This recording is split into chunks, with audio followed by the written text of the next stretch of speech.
je m'appelle Anne Margalin. Bienvenue dans la saison 3 de Sweet Papy Podcast.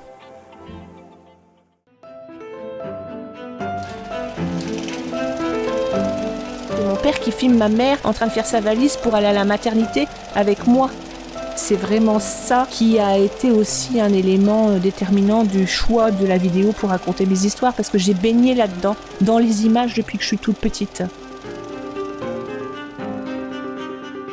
Avant de débuter ce nouvel épisode, je voudrais vous signaler que Carole, mon invitée, a enregistré avec moi cette interview en mars 2022 et que depuis, elle a cessé son activité. À travers cet épisode, comme je l'ai fait déjà avec celui de Louise et Lou, l'épisode 29, je voudrais juste rappeler que toutes ces initiatives sont belles et méritent d'être mises à l'honneur parce que derrière, il y a un parcours de vie, une mission et de l'amour pour nos proches.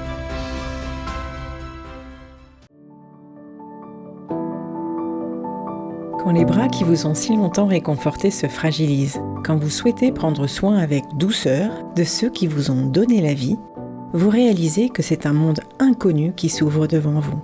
Vous êtes proche aidant. La vocation de Sweet Papy Podcast est de vous aider à garder ces moments agréables et mémorables pour maintenir votre équilibre de vie et une relation pleine d'amour avec eux. Avec nos invités, nous vous parlons de toutes les ressources positives, les solutions alternatives et les approches humanistes actuelles. Et nous avons à cœur de vous les transmettre pour vous soutenir et vous aider dès à présent. Alors je vous remercie de passer quelques minutes avec moi pour écouter les conseils d'une experte aidante et rejoindre ainsi une grande communauté bienveillante en cliquant dans le descriptif de l'épisode juste en dessous. Bonne écoute!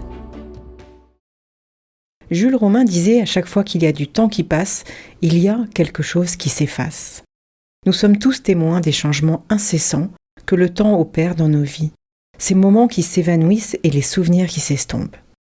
Alors ici, nous continuons ensemble les histoires de famille en prolongeant vers la généalogie, on reviendra plus tard vers l'autobiographie, en repassant par les approches douces pour motiver la communication avec nos proches. D'ailleurs, je voudrais vous suggérer de me proposer des histoires, vos histoires de famille, et d'aller déposer votre demande dans le groupe Facebook de Sweet Papy Podcast ou simplement en m'envoyant un mail sur sweetpapypodcast tout attaché @gmail.com. Bonjour Carole, sois la bienvenue. Bonjour Anne. Le 12 mars dernier, tu as lancé un concept très original de création de docu-fiction qui nous invite à rassembler les histoires de nos familles en vidéo. Alors j'ai lu un commentaire sur ton travail qui disait ceci: « On se croirait sur Netflix dans The Crown ». C'est un beau compliment. Alors, pour ceux qui ne te connaissent pas encore, veux-tu avoir la gentillesse de te présenter de la manière dont tu le souhaites ?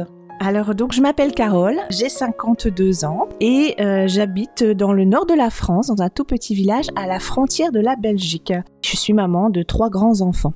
J'ai effectivement, depuis maintenant un petit peu plus de 2 ans, réalisé des vidéos qui racontent les histoires insolites de mes ancêtres, puisque je suis à l'origine une grande passionnée de la famille, de l'histoire de ma famille, évidemment de ce qui va avec, de généalogie. Au décours de toutes ces découvertes incroyables du vécu de ma famille et de tous mes ancêtres, bien que ils aient eu des vies qu'on pourrait qualifier, alors moi j'aime pas ce mot de ordinaire, il s'avère qu'en fait elles ne sont pas du tout ordinaires et que bien des choses sont incroyables à transmettre et à raconter. Et donc j'ai choisi le support de la vidéo pour raconter toutes ces histoires. Alors, tu as été kinésithérapeute au sein d'un hôpital, cadre de santé. Tu m'as dit avoir fait tous les services. Et puis, en parallèle, tu es aidante de ta maman. Alors oui, effectivement, avant d'être vidéaste familiale, j'ai eu une autre vie de soignante. Puis il y a 10 ans maintenant, j'ai fait le choix de reprendre des études pour avoir un master en ingénierie de la santé qui m'a amené à devenir cadre, puisqu'à cette période, j'avais aussi le désir de prendre aussi soin plus seulement soin des personnes, mais aussi soin de l'hôpital en lui-même, on va dire. Et donc là, j'ai été amenée à encadrer des infirmières, des aides-soignantes, des ASH. Voilà, j'ai travaillé dans le service de chirurgie, le service de médecine, etc. Ça m'a permis d'avoir un regard sur le déroulé de la vie, puisque je suis partie du début de la vie avec la maternité jusqu'à la fin de vie. Et d'ailleurs, dans les derniers mois de mon activité au sein de l'hôpital, c'était même la vraie fin de vie, puisque j'étais dans un service de soins palliatifs. Ces expériences-là m'ont effectivement énormément nourrie. Qu'est-ce que c'est une vie, en fait ? Au même moment, il y a maintenant 8 ans, donc juste après que je devienne cadre, j'ai perdu mon papa et ma maman qui était déjà en mauvaise santé à ce moment-là. Mais moi étant celle qui vivait le plus proche d'elle, je me suis retrouvée dans la posture où il fallait l'accompagner dans cette nouvelle vie toute seule. Et c'est vrai que mon expérience de soignante a été un avantage, forcément. J'ai pu assez rapidement mettre en place les choses dont elle avait besoin. Ce parcours m'a permis de me rendre compte qu'on n'était pas là pour remplacer celui qui était parti et combler sa solitude, loin de là, mais au contraire de l'accompagner dans cette nouvelle vie pour qu'elle le vive le mieux possible. Pour moi, la famille, l'amour de la famille qui m'a été transmise par ma grand-mère, ça aussi, ça a été une expérience et ça nous a permis de nous rendre compte que la vie pouvait être très courte et que la fin de vie devait être la plus douce possible. Ce qui m'a marqué, c'est que la vie, non seulement elle peut être très courte, mais une fois qu'elle est terminée, on est tellement dans cette frénésie de vie, justement de début de vie, comme j'ai pu être au début, moi, de ma carrière. On a tendance à oublier les vies des autres, de ceux qui nous ont amenés jusqu'ici. Et c'est vraiment ça qui m'a marqué. Et effectivement, ce que je suis en train de faire aujourd'hui, je n'aurais pas pu le faire il y a 20 ans. Je n'avais pas encore ce regard-là. Déjà, je n'avais pas encore pris certaines choses et puis je n'avais pas ce désir puisque pas envie d'aller voir ce qui se passe à la fin de la vie. Ouais, c'est ça, mais c'est tout à fait ça au moment de la perte d'autonomie en général de nos parents, c'est aussi cette responsabilité d'un seul coup qu'on prend, où souvent on devient le parent de nos parents. C'est souvent un choc.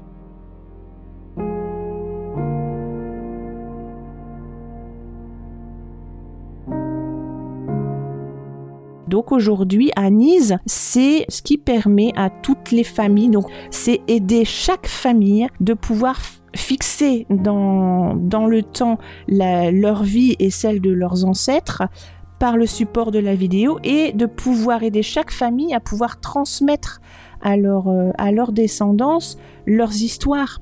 D'accord, donc clairement, Anise, c'est pas uniquement de la recherche vidéo, par vidéo de généalogie. C'est vraiment de la vidéo de vie de famille. Ça peut être la vie de famille d'aujourd'hui, de la naissance du petit jusqu'à maintenant. Exactement, c'est tout à fait ça, c'est parfaitement compris. Effectivement, puisque donc même les plus anciens, donc si on a la chance de pouvoir remonter très loin dans ces histoires, eux aussi méritent qu'on raconte leur histoire. Mais pas seulement eux, effectivement. Les nôtres, effectivement, seront... Alors, petit à petit, moi, j'en suis pas encore à raconter ma propre histoire, bien entendu. Je ferai peut-être ça plus tard. Là, pour l'instant, j'arrive jusqu'à la vie de ma grand-mère, mais ensuite celle de mes parents, et progressivement laisser une trace jusqu'à la vie d'aujourd'hui. Donc effectivement, on peut très bien envisager de partir de la naissance du dernier né de la famille. Il y a dans chaque vie une histoire et que cette histoire-là, elle est hyper importante et qu'elle est à souligner. Chaque vie est à souligner et à ne surtout pas être oubliée. Alors, c'est toujours compliqué d'aborder certains sujets en famille. Compte tenu de ton expérience et du concept que tu viens de décrire d'Anise, je voulais te demander comment est-ce qu'on peut demander à nos proches de nous léguer sans tabou, pratiquement, nos histoires de vie avant qu'il soit trop tard. Quelle est ton expérience par rapport à ça ? Alors ça, c'est une question intéressante et effectivement assez complexe. Je pense que dans toutes les familles, il y a des tabous, il y a des choses qui vont être compliquées à parler, à avouer. Il y a probablement dans chaque famille des secrets. C'est toujours lié, toutes ces difficultés à aborder ces sujets-là, c'est toujours lié à la peur d'être jugé, puisqu'on a envie de laisser toujours une trace. On veut bien laisser une trace de sa vie, mais la meilleure meilleure vie, pas celle dont on se sent moins satisfaite, on va dire, ou peut-être moins fière. Moins fière, ouais, surtout. C'est ça. Alors moi, personnellement, mon expérience, c'est vrai que du côté maternel, donc de ma grand-mère, j'ai eu quand même la chance que la parole était très libre. C'est eux qui m'ont raconté leurs histoires sans tabou. Aujourd'hui, je dis sans tabou, il y a peut-être quand même des tabous, des choses qui n'ont pas été forcément dites, donc que j'ai été obligée d'aller chercher en fait dans les archives ou découvrir. Du côté paternel, c'était le contraire. Là, on parlait pas du tout. Une omerta. Je me souviens quand j'étais petite, j'ai questionné mon grand-père. Mon grand-père a vécu l'épisode donc de la guerre 40 où il était soldat et où il a vécu l'épisode de Dunkerque. Et donc, il faisait partie de ces soldats français qui ont évacué. Donc, il s'est retrouvé en Angleterre. Avec ça.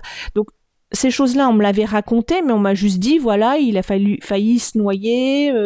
Je lui avais posé la question et il m'avait dit, oh là là, il n'a pas voulu m'en parler. Hein, donc, il n'y avait pas une parole très, très libérée du côté paternel.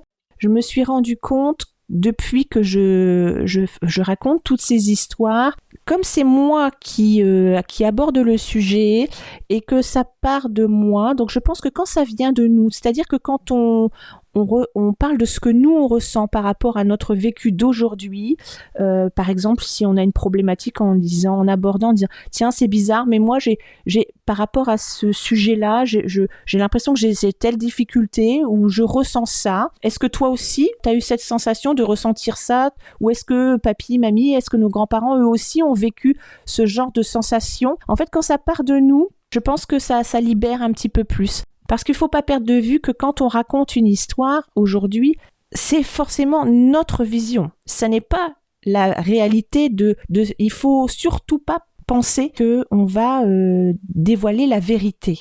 Il y a forcément le prisme de l'interprétation et de notre propre vécu.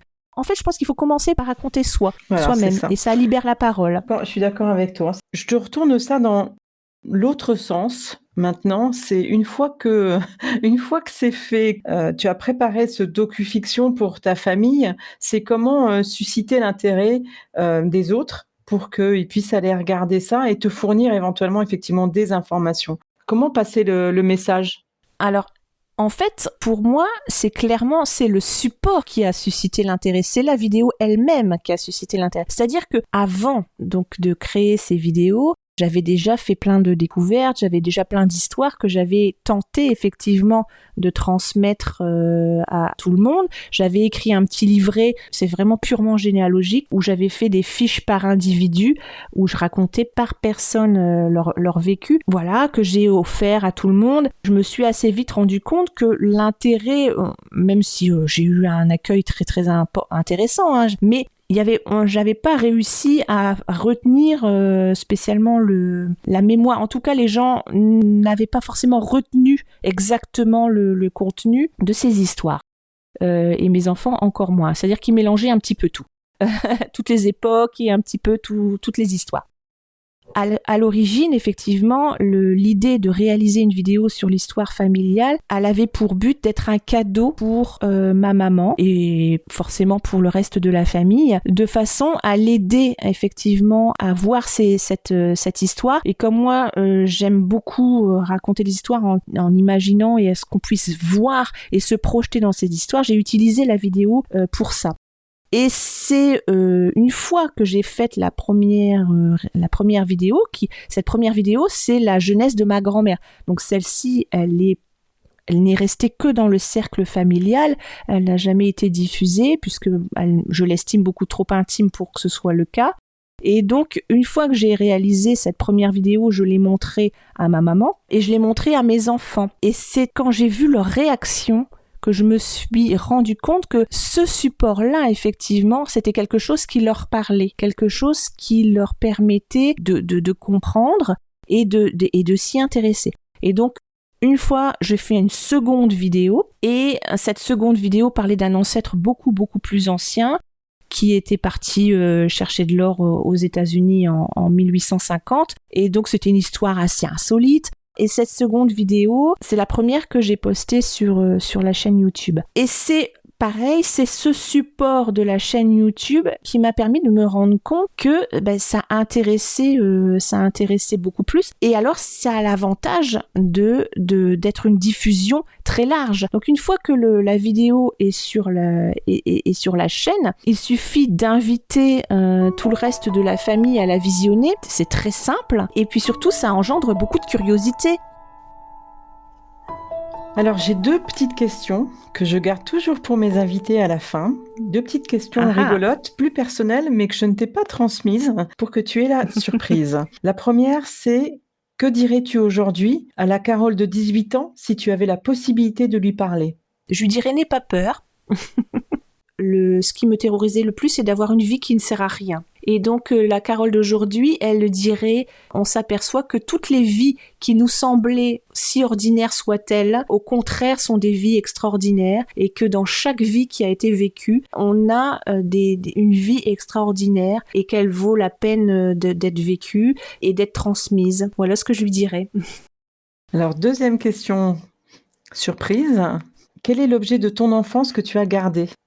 Ah, de mon enfance à moi, peu de choses. J'ai plusieurs choses, mais qui me paraîtraient l'objet que j'ai toujours avec moi. Bon, j'ai quelqu'un qui m'a répondu mon nounours, donc voilà. Ah oui, non, ça j'ai pas. J'ai plein de petits objets que j'ai gardés, mais qui sont dans le fond des tiroirs. Et mes photos d'enfance que j'ai gardées. Que tu as gardé. Moi, tu vois, par exemple, j'ai gardé mes 45 tours que je mettais dans mon manche-disque. Et je ne veux pas m'en séparer parce qu'il y avait Bourville avec salade de fruits, tu vois. Des objets comme ça, je ne veux pas m'en séparer. Si, la chose la plus importante pour moi de mon enfance, ce sont mes photos d'enfance. Voilà, bon, c'est une réponse. Alors, merci 1000 fois, Carole, vraiment pour cet échange qu'on a fait qui est si riche pour tout le monde. Et puis, bienvenue à toi dans l'univers tendre du Sweet Papy Podcast. J'espère que faire cet épisode avec moi, ça t'a plu, que ça te fera avancer après en te réécoutant. Effectivement, c'était un échange très intéressant qui m'a beaucoup plu. J'espère, moi, de mon côté, avoir pu apporter un peu de douceur et de réconfort à tous ceux qui sont des aidants, qui travaillent avec la fin de vie pour leur propre famille. Pour terminer, dernier mot, que aucune vie, je l'ai dit plusieurs fois, mais c'est vraiment le credo, c'est qu'aucune vie n'est ordinaire et que le seul lien qui existe, c'est celui de l'amour de la famille. Merci, Carole.